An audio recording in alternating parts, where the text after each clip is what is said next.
Hey guys, today I want to talk about the 5 things that you need to know when making the switch from Intel to AMD. AMD has gained a lot of popularity over the last couple of CPU generations, and a lot of people now are making the switch from Intel to AMD. Now, switching sides can be a little bit intimidating, but trust me, it's easier than you think. Now, I want to shed some light on some things that you need to be aware of when making the switch that actually helped me, and hopefully it can help you. Now, without further ado, let's get on to it.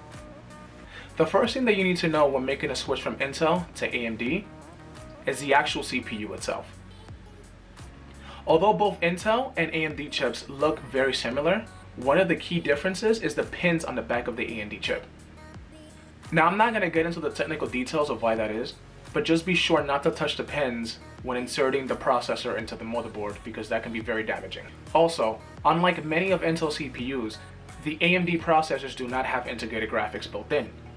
So that basically means that if you have a computer with an AMD processor, you need to have an integrated graphics card in order for you to get a signal from the computer to the monitor. Now, the only exception to this are the processors that have Vega graphics included, like the 3200G and the 3400G. The second thing that you need to know is that there is a vast majority of motherboards to choose from.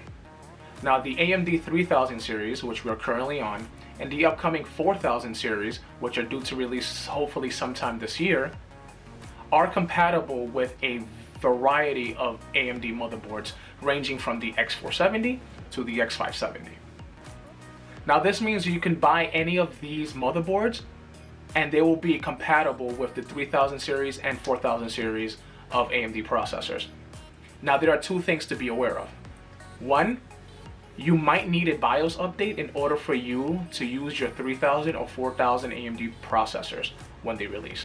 And second, older motherboard chipsets like the B450 and the X470 might be harder to come by because they don't make them anymore. But at the very least, you still have options like the X570 and the upcoming B550 motherboards. Now, the third thing that you need to know is that AMD likes fast RAM. If you were thinking to just take the RAM from your current Intel build and just pop it into your new AMD build, chances are you'll probably be fine. But do note that faster RAM does result in better performance for both gaming and productivity when it comes to AMD. Now, usually the sweet spot is 3200 megahertz, but if you don't want to buy new RAM, you can try to overclock the current RAM that you have and see if you can reach those speeds, if not something close to it, to get that optimal performance. The fourth thing you need to know is about the CPU cooler. Now, if you already have an aftermarket air cooler or liquid cooler from your Intel build and you just want to bring it over to your AMD build, make sure that it is AM4 compatible, which is the current socket that AMD uses on its motherboards.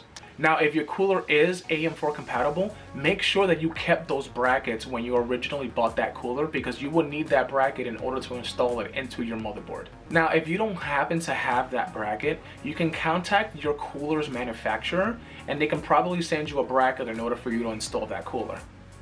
But do be aware that all AMD CPUs do come bundled with a stock cooler. So if you can't use your current aftermarket air cooler, you can at least use a stock cooler for now to get you by. And the last thing that you need to know is to make sure that your AMD rig is performing the way it's supposed to. And by that, I mean make sure that your RAM is set to the speed it's supposed to be. You can do so by checking the BIOS. Also, because all AMD CPUs are unlocked, like the Intel K series, you can do some overclocking.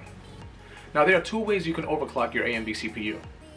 One, you can go into the BIOS and manually change the settings.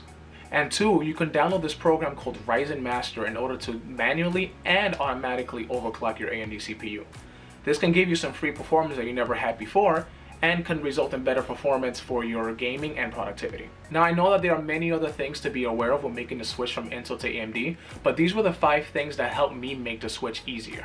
If you feel like I missed anything important, feel free to comment down below to let others know and myself as well.